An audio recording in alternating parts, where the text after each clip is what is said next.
रमेश बाबू अपने कार्यालय में अपनी सीट पर बैठकर फाइलों को उलट पलट रहे थे। उनका कार्यालय ग्रामीण क्षेत्र में था, जहां जाने के लिए कच्ची सड़कों से होकर जाना पड़ता था। अरे इतना ही नहीं, कार्यालय के आसपास में जंगली पौधों की अधिकता थी। कहीं कहीं तो ये जंगली पौधे इतने सघन थे कि एक घने जंगल के रूप में दिखते थे। कार्यालय के मुख्य दरवाजे को छोड़ दें तो बाकी हिस्से पूरी तरह से घास फूस आदि से ढंके लगते थे। कार्यालय के कमरों की खिड़कियों आदि पर लंबे लंबे घास फूसों का साम्राज्य था। दिन में भी कार्यालय में एक हल्का अंधकार पसरा रहता था, जिससे ऐसा लगता था कि यह कार्यालय हरी भरी वादियों में शांत मन से बैठा हुआ किसी गहरे चिंतन में डूबा हुआ हो। क्योंकि इस कार्यालय में कुल कर्मचारियों की संख्या मात्र 5 ही थी, जिसमें से एक रामखेलावन थे, जो चपरासी के रूप में यहां अपनी सेवा दे रहे थे। रामखेलावन ही वह व्यक्ति थे जिनके कार्य व्यवहार से यह शांत कार्यालय कभी कभी मुखर हो उठता था और कर्मचारियों की हंसी ठिठोली से जाग उठता था। रामखेलावन जी पास के ही एक गांव के रहने वाले थे और प्रतिदिन कोई न कोई असहज घटना कार्यालय के बाकी 4 कर्मचारियों को सुनाया करते थे। वे विशेषकर जब भी कार्यालय में प्रवेश करते तो सबसे पहले रमेश बाबू के कमरे में जाते और राम राम कहने के साथ ही शुरू हो जाते कि बाबू कल तो गांव में गजब हो गया था। रमदेइया को जंगल में चुड़ैल ने पकड़ लिया था तो मनोहर का सामना एक भयानक भूत से हो गया था। जब तक रामखेलावन जी सभी कर्मचारियों से मिलकर कुछ भूत प्रेत गांव गड़ा की बातें नहीं बता लेते, उन्हें कल चैन नहीं पड़ता था। कोई कर्मचारी रामखेलावन की बातों को सहजता से सुनता तो कोई केवल हां हूं करके उस ओर कान नहीं देता और उन्हें स्टोव जलाकर चाय बनाने के लिए कह देता या पानी की ही मांग करके उनसे बचने की कोशिश करता। पर रामखेलावन की बातों को रमेशर बाबू बहुत ही सजगता से सुनते और पूरा ध्यान देते हुए बीच बीच में हां हूं करने के साथ कुछ सवाल भी पूछते। एक दिन की बात है, रामखेलावन जी कार्यालय थोड़ा जल्दी ही पहुंच गए और सीधे रमेश बाबू के कमरे में घुस गए। पर उस समय रमेशर बाबू अपनी कुर्सी पर नहीं थे, शायद वे अभी कार्यालय पहुंचे ही नहीं थे। रामखेलावन थोड़ा डरे सहमे लग रहे थे और बार बार अपने माथे पर आ रहे पसीने को गमछे से पोंछ रहे थे। वे ज्यों ही कमरे से बाहर निकले, त्यों ही कार्यालय के प्रांगण में उन्होंने रमेश बाबू को अपनी साइकिल को खड़े करते हुए देखा। वे दौड़कर रमेशर बाबू के पास पहुंच गए और बिना जय रम्मी किए ही हकलाकर घबराकर बोले, बाबू बाबू, कल रात को तो गजब हो गया। मेरा पूरा परिवार आफत में आ गया है। समझ में नहीं आ रहा है कि क्या करूं। रमेशर बाबू ने उन्हें अपने कमरे की ओर चलने का इशारा करते हुए आगे आगे तेज कदमों से अपने कार्यालय कक्ष में प्रवेश किए। फिर एक कुर्सी पर रामखेलावन जी को बैठने का इशारा करते हुए अपने झोले को वहीं मेज पर रखकर एक गिलास में पानी लेकर कक्ष के बाहर आकर हौथ-हौथ धोए। उसके बाद कमरे में लगे हनुमान जी की फोटो को अगरबत्ती दिखाने के बाद अपनी कुर्सी पर बैठते हुए रामखेलावन जी से बोले, रामखेलावन जी, अब अपनी बात पूरी विस्तार से बताइए। उनकी अनुमति मिलते ही रामखेलावन जी कहना शुरू किए, बाबू, कल मैं जब शाम को घर पर पहुंचा तो पता चला कि मेरी बहू कुछ लकड़ी आदि की व्यवस्था करने जंगल की ओर गई थी और वहीं उसे किसी चुड़ैल ने धर लिया था। वह इधर उधर जंगल में भटक रही थी, तभी कुछ गांव के ही गाय बकरी के चरवाहों की नजर उस पर पड़ी। वे लोग स्थिति को भांप गए और मेरी बहू को पकड़कर घर पर छोड़ गए। फिर गांव के ही सोखा बाबा ने झाड़ फूंक की, उसके बाद उस चुड़ैल से छुटकारा मिला। पर आज सुबह फिर से उस पर चुड़ैल हावी हो गई है। सुबह से ही सोखा बाबा उसे उतारने में लगे हैं, पर वह छोड़कर जाने का नाम ही नहीं ले रही है। समझ में नहीं आ रहा है कि क्या करूं। रामखेलावन की बातों को सुनकर रमेश बाबू थोड़े गंभीर हुए और अचानक पता नहीं क्या सूझा कि हंसने लगे। रमेश बाबू की यह हालत देखकर रामखेलावन जी तो और भी हक्के बक्के हो गए। उन्हें समझ में नहीं आया कि आखिर इनको क्या हो गया। कहीं इन पर भी तो किसी भूत प्रेत का साया नहीं पड़ गया। अभी रामखेलावन जी यही सब सोच रहे थे, तभी रमेश बाबू अपनी कुर्सी पर से उठे और बिना कुछ बोले रामखेलावन को अपने पीछे आने का इशारा करते हुए कमरे से बाहर निकल गए। कमरे से बाहर निकलकर रमेशर बाबू पास की ही एक झांडी से कुछ पत्तों को तोड़ा और मन ही मन कुछ मंत्र बुदबुदाए। फिर रामखेलावन को उन पत्तों को देते हुए बोले कि आप इसे पीसकर अपनी बहू को पिला दें और अपने घर पर ही रुकें। मैं कार्यालय में कुछ जरूरी कामकाज निपटाकर अभी 1-2 घंटे में आपके घर पर पहुंचता हूं। रामखेलावन जी बिना कुछ बोले केवल सिर हिलाए और उन पत्तों को लेकर घर की ओर बढ़े।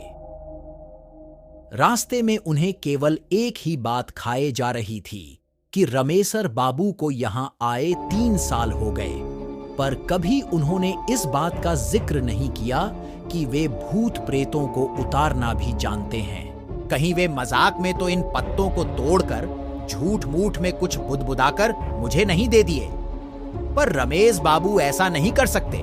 वे तो बहुत गंभीर आदमी हैं और हमारी सारी बातों को भी तो बहुत गंभीरता से लेते हैं और समय समय पर हर प्रकार से हमारी मदद भी तो करते रहते हैं। ना, वे मेरे साथ मजाक नहीं कर सकते। यही सब सोचते सोचते रामखेलावन जी घर पर पहुंच गए। घर के बाहर 10-15 गांव घर के ही लोग बैठे नजर आए। एक खटिया पर सोखा बाबा भी बैठकर लोगों से कुछ बातचीत कर रहे थे। रामखेलावन जी को देखते ही सोखा बाबा बोल पड़े, रामखेलावन, यह चुड़ैल तो बहुत डीठ है। रात को छोड़ तो दी थी, पर सुबह फिर से आ गई 2-3 घंटे। मैंने कोशिश किया, पर छोड़कर जाने का नाम ही नहीं ले रही। अभी भी आंगन में नाच कूद रही है। मेरे मंत्रों का अब तो उस पर कुछ असर भी नहीं हो रहा है, यहां तक कि मेरा भी मजाक उड़ा दी। इतना सब होने के बाद मैं उसे छोड़कर बाहर आकर बैठ गया हूं। मैं अब कुछ नहीं कर सकता। मेरा जितना पावर था वह सब अजमा लिया।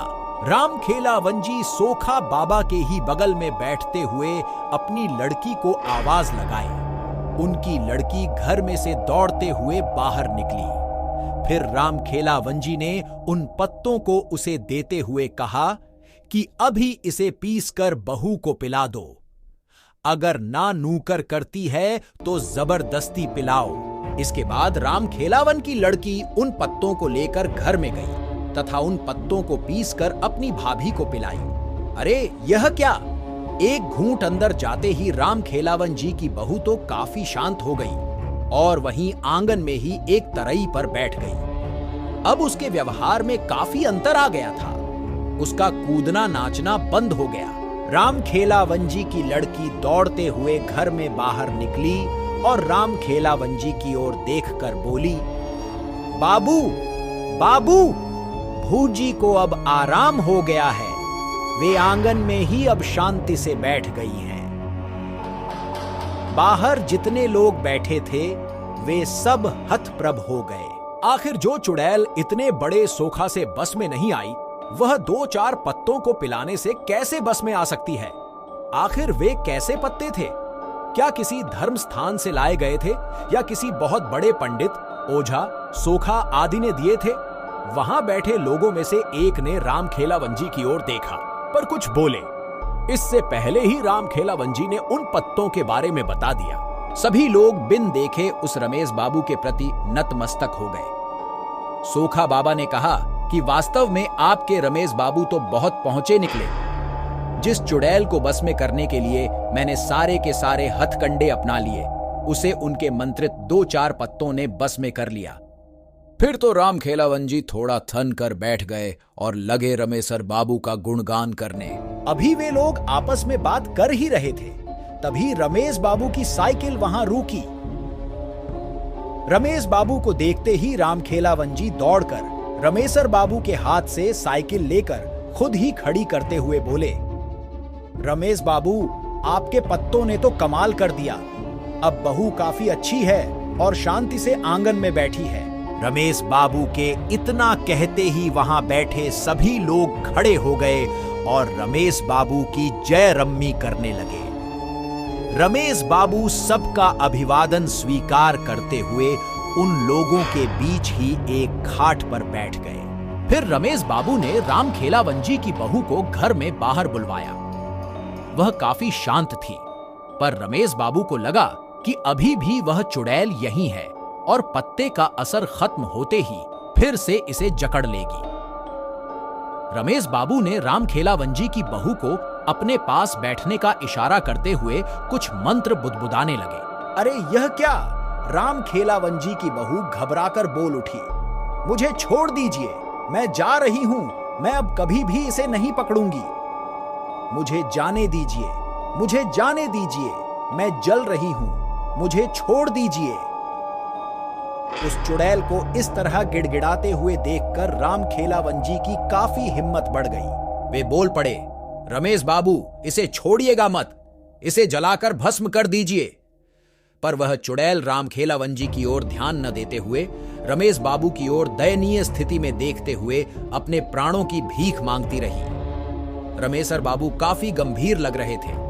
वे राम खेलावंजी की बहू की ओर गुस्से से देखते हुए बोले कि तुम कौन हो और इसे क्यों पकड़ी? इस पर वह चुड़ैल गिड़गिड़ाते हुए बोली कि मैं पास के ही जंगल में रहती हूँ, मैं बंजारा परिवार से हूँ। एक बार हमारे परिवार ने इसी जंगल के बाहर अपना टेंट लगाया था। शाम के समय मैं लकड़ी लेने जंगल में प्रवेश की। मुझे पता नहीं चला कि कब मैं घने जंगल में पहुंच गई और रास्ता भी भटक गई। तब तक रात भी होने लगी थी। जंगल में पूरा अंधेरा पसरना शुरू हो गया था। मैं थोड़ी डर गई थी, पर हिम्मत नहीं खोई थी। अचानक मेरे दिमाग में एक विचार आया। मैंने सोचा कि रात के इस अंधेरे में अब रास्ता खोजना ठीक नहीं, कहीं किसी जंगली जानवर की शिकार ना हो जाऊं। इसलिए मैंने हिम्मत करके वहीं एक मोटे जंगली पेड़ पर चढ़कर बैठ गई। मैंने सोचा कि सुबह होते ही मेरे परिवार के लोग जरूर मुझे खोजने आएंगे, और अगर नहीं भी आए तो मैं दिन में अपना रास्ता खोज लूंगी। पर वह रात शायद मेरे जीवन की समाप्ति के लिए ही आई थी। मैं जिस पेड़ पर चढ़कर बैठी थी, उसी पर एक प्रेत का डेरा था। आधी रात तक तो सब कुछ एकदम ठीक ठाक था, पर उसके बाद अचानक वह प्रेत कहीं से उस पेड़ पर आ बैठा। उसके आते ही जैसे पूरे जंगल में भयंकर तूफान आ गया हो। अनेकों पेड़ों की डालियां तेज हवा से डरावने रूप से हिलने लगी थीं। मुझे देखते ही वह जोरदार ढंग से अट्टहास किया और मुझे कोई प्रेतनी ही समझकर बोला कि तुम्हें पता नहीं कि यह मेरा निवास है। मैं कुछ जरूरी काम से जंगल से बाहर क्या गया, तूने मेरे बसेरे पर कब्जा कर लिया, मैं तुझे छोड़ूंगा नहीं। इतना कहकर वह मेरे तरफ झपटा। अत्यधिक डर से तो मेरी चीख निकल गई। मैं बहुत तेज चिल्लाई कि मैं कोई प्रेतनी नहीं हूं, मैं इंसान हूं, इंसान। मेरी बातों को सुनकर तो वह और जोर से अट्टहास करने लगा और बोला कि मुझे एक संगिनी चाहिए। तुझे अगर सही सलामत रहना है तो मुझसे विवाह करना होगा, मरता क्या न करता।